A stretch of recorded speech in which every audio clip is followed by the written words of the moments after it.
ہجر کی سختیاں کوئی اس سے جا کر پوچھے، صبح ہو گئی جسے تیری رات تکتے تکتے۔ انتظار تو ویسے بھی بڑا مشکل ہوتا ہے، اور پھر انتظار نبیوں کی امام کا ہو تو کتنا مشکل ہوگا۔ کہتے ہیں پھر ایک سحری کا وقت تھا، میں طواف کعبہ میں مشغول تھا، میں نے عجب منظر دیکھا کہ ستارے آسمان کو چھوڑ کے زمین کے قریب آنے لگے۔ میں نے دیکھا کعبۃ اللہ بھی جناب عبداللہ کے مقام کی طرف جھکنے لگا۔ میں نے دیکھا کعبۃ اللہ میں پڑے ہوئے 360 بت منہ کے بل زمین پہ گرنے لگے۔ میں گھبرا سا گیا، کہیں قیامت کا منظر تو نہیں ہے۔ کہتے اتنے میں ایک لونڈی دوڑتی ہوئی آئی اور میری چادر کو کھینچ کے کہا، میرے قریش تجھے مبارک ہو، تیرے مرحوم بیٹے کے گھر میں کعبے کے رب نے ایک بیٹا پیدا فرمایا ہے۔ کہتے میں تیز سے قدم اٹھا کے جانے لگا تو ہاتھ سے آواز آئی، امیر قریش ہم نے آسمان پہ اس کا نام احمد رکھا ہے، تو نے زمین پہ اس کا نام محمد رکھنا ہے صلی اللہ علیہ وآلہ وسلم۔ فرماتے میں سمجھ گیا ستارے زمین کے قریب نہیں بلکہ آمنہ کی چھت کو چومنے کے لیے آ رہے ہیں۔ میں سمجھ گیا کعبۃ اللہ یوں ہی نہیں جھک رہا بلکہ طواف کرنے والوں کو کہہ رہا تھا، لوگوں تم میرا طواف کرو، میں سلام عرض کر کے آیا جو میری بھی آبرو بچانے کے لیے کائنات میں تشریف لے آیا ہے۔ آج بھی میرے امام کی آواز آتی ہے، حاجیوں اور شہنشاہ کا روزہ دیکھو، کعبہ تو دیکھ چکے اب کعبے کا کعبہ دیکھو۔ اور اقبال کہتے ہیں بت یوں ہی زمین پہ نہیں گر رہے تھے بلکہ کس کی ہیبت سے بت سہمے ہوئے رہتے تھے، کس کی ہیبت سے بت سہمے ہوئے رہتے تھے، منہ کے بل گر کے ہو اللہ احد کہتے تھے۔ فرماتے میں آمنہ کے دروازے پہ جا کے کھڑا ہوا، ہر طرف نور ہی نور تھا، اجالا ہی اجالا تھا، روشنی ہی روشنی، چانن ہی چانن تھا۔ یار کتنا نور، کتنا اجالا، کتنی روشنیاں اور کتنا چانن۔ سیدہ آمنہ فرماتی اتنا نور برس رہا تھا کہ میں نے اپنے گھر میں بیٹھ کے ملک شام کے محلات کو دیکھ لیا۔ سیدہ فرماتی اتنا اجالا، اتنی روشنی، اتنا چانن کہ میں نے اپنے گھر میں بیٹھ کے بصرے کے بازاروں میں چلنے والے اونٹوں کی گردنوں کو دیکھ لیا۔ یہاں رک کر کے بات کہنا چاہوں گا، اگر سیدہ آمنہ کی نگاہ اپنے گھر سے ملک شام کے محلات تک جا سکتی ہے، سیدہ آمنہ سلام اللہ علیہا مکہ مکرمہ میں بیٹھ کے بصرے کے بازاروں میں چلنے والے اونٹوں کی گردنوں کو دیکھ سکتی ہیں، تو کیا میرے محمد کی نگاہ مدینے سے یہاں تک نہیں آ سکتی؟ لوگوں نے اندھیرے میں بیٹھ کے دین پڑھ لیا کہ نبی دیوار کے پیچھے کا علم نہیں رکھتا۔ اور میرے بھائی سن ذرا، امتی فریاد جو کرے حال زار میں، امتی فریاد جو کرے حال زار میں، ممکن نہیں کہ خیر البشر کو خبر نہ ہو۔ اچھا پھر ہر طرف نور ہی نور تھا، اجالا ہی اجالا تھا۔ اچھا اگر محبت کی زبان سمجھ آئے تو آپ نے ابھی سنا کہ میرے حضور تشریف لائے تو رب نے اتنا چراغاں کیا، اتنا نور اتارا کہ مکہ مکرمہ سے لے کے ملک شام تک، ملک شام سے لے کے بصرے کے بازاروں تک سارا زمانہ ہی جگمگا رہا تھا۔ ہر طرف روشنیاں ہی روشنیاں، اجالا ہی اجالا تھا۔ یار آج ہم اگر تھوڑی سی جگہ پہ چراغاں کریں تو لوگ دلائل مانگتے ہیں، اور میرے بھائی جب میرے رسول تشریف لائے رب نے اتنا نور پھیلا دیا، اتنا چانن کر دیا کہ مکے سے لے کے ملک شام تک، شام سے لے کے بصرے کے بازاروں تک سارا زمانہ جگمگا رہا تھا۔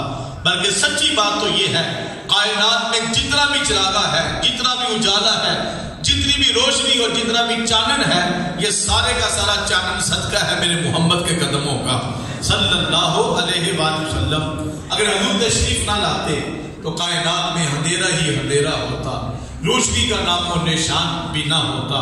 اچھا پھر میرے اور آپ کے رسول صلی اللہ علیہ وآلہ وسلم کی عمر مبارک جب سفر تجارت ملک شام روانہ ہوئے، ملک شام میں جب وہ راستے میں ایک راہب کی کٹیا پڑتی تھی، جس کی عبادت، جس کا وظیفہ، جس کا کھانے منہ اور کرتا تھا، آنے والے کافروں کی راہوں کو دیکھا کرتا تھا۔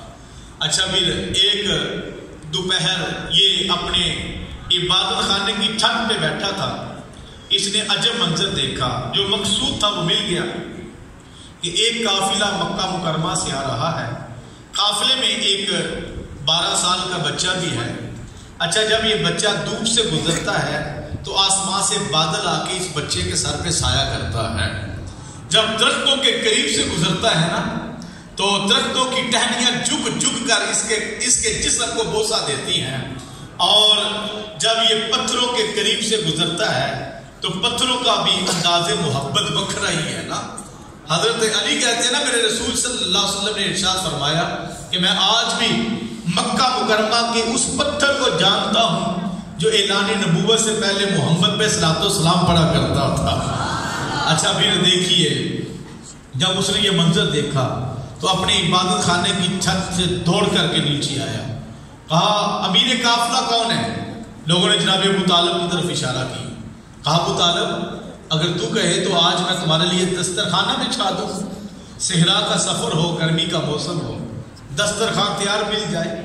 کہا جیسے تمہاری مرضی، ہم تیرے مہمان بننے کے لیے تیار ہیں. اس نے جلدی جلدی دسترخوان تیار کیا. اب کھانا لگ گیا اور سارے لوگ دسترخوان پہ بیٹھ گئے. حضور کو اپنے سامان کے پاس درخت کے نیچے بٹھا کے چلے گئے. اچھا یہ ایک شخص کا چہرہ دیکھنے لگا، جیسے کوئی چیز گمی ہوئی تلاش نہیں کرتے. جب سارے چہروں کو دیکھ لیا نا کہنے لگا کوئی شخص پیچھے تو نہیں رہ گیا.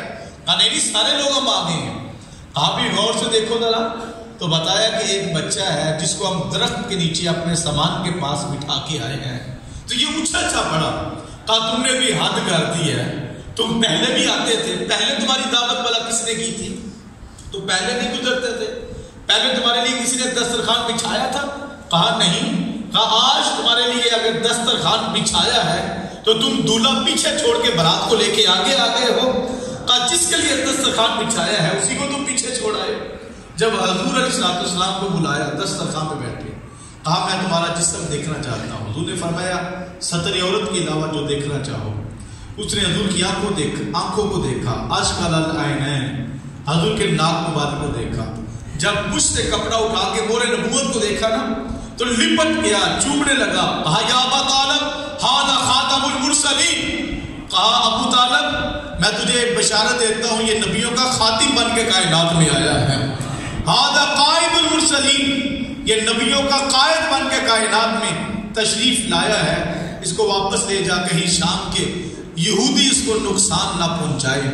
اور پھر جناب ابو طالب لے کر کے حضور کو واپس پلٹے. کچھ کھجوریں زیتون اس راہب نے جس کو باہیرہ راہب کہا جاتا ہے تحفے میں دیا. میرے رسول واپس تشریف لائے، اعلان نبوت فرمایا.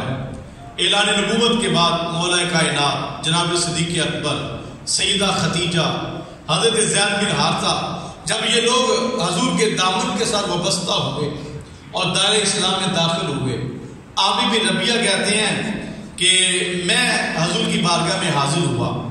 جو علامات زید بن عمر بن نفیل نے بتائی تھی میں نے حضور میں دیکھی.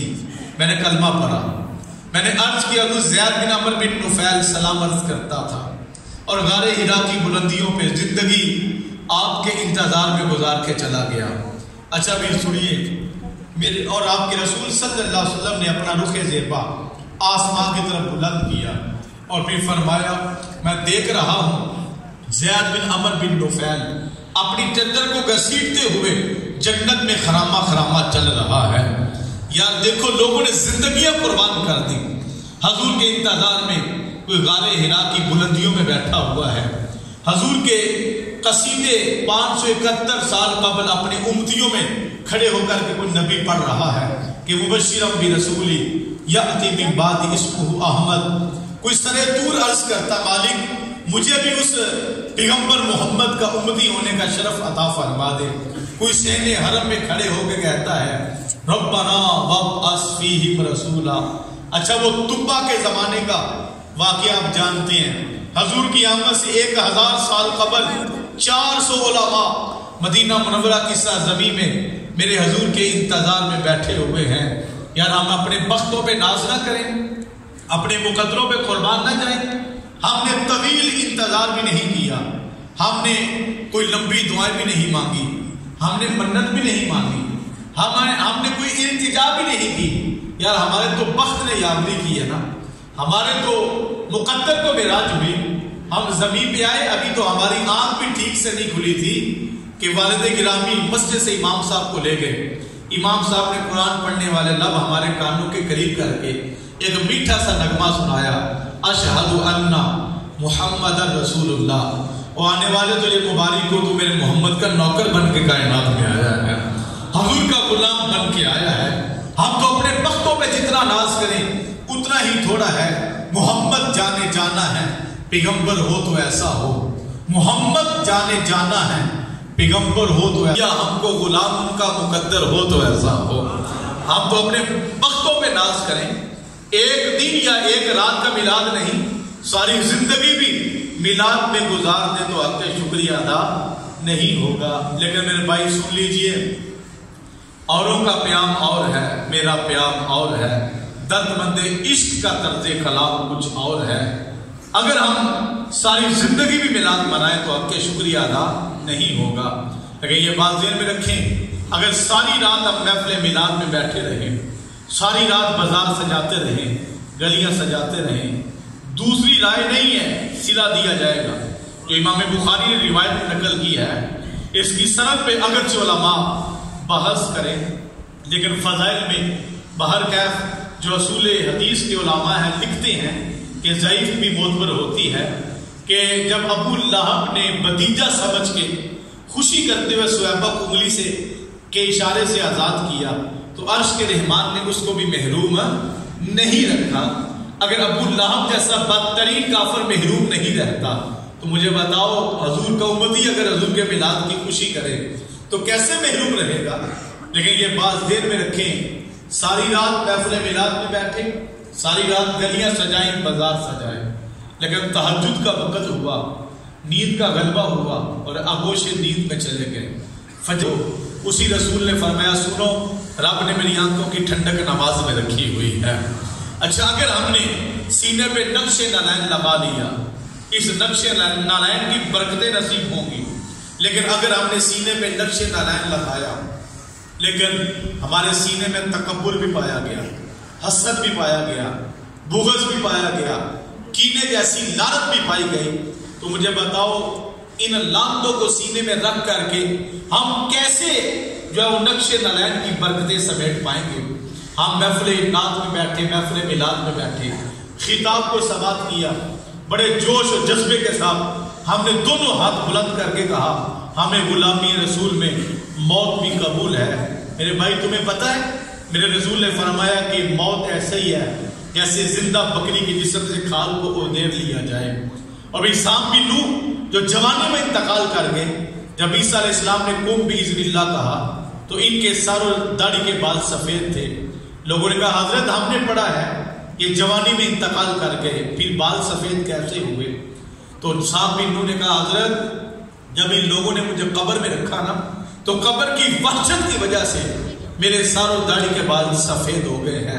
یار یہ مشکل بات ہے, لیکن اگر ہم نعرہ لگاتے ہیں تو پھر میرا سوال یہ ہوگا کہ صاحب غلامی رسول میں مشکل چیز موت کو قبول کرتا ہے, غلامی رسول میں تجھے نماز قبول کیوں نہیں ہے؟ غلامی رسول میں میرے رسول کی یہ سنت تجھے قبول کیوں نہیں ہے؟ غلامی رسول میں والدین کی فرما برداری قبول کیوں نہیں ہے؟ غلامی رسول میں رسول اللہ کی شریعت کی اتباع قبول کیوں نہیں ہے؟ اگر ہم اتباع رسول سے ہٹ کر کے جو ہے وہ غلامی رسول کا نعرہ لگاتے ہیں تو میرے بھائی مجھے معاف کرنا, یہ زبانی نعرے ہیں, یہ زبانی جمع پونجی ہمارے پاس ہے, حقیقت کا اس کے ساتھ کوئی بھی تعلق نہیں ہے. اگر ہم جو حضور کی شریعت کی اتباع کریں اور ہم رسول اللہ کی آنکھوں کو ٹھنڈا بھی کریں, جب حی علی الصلاۃ فلاح کی آواز آئے ہم دفتر کا دروازہ لاک کر دیں, آفس کا دروازہ بند کر دیں, دکان کا شٹر جو ہے وہ ڈاؤن کر دیں, مصروفیات کو معطل کر دیں, مشغولیات کو ترک کر دیں, طہارت کریں, مالک کی بارگاہ میں پیشانی جھکا کے سبحان ربی الاعلیٰ کے نغمے بلند کریں.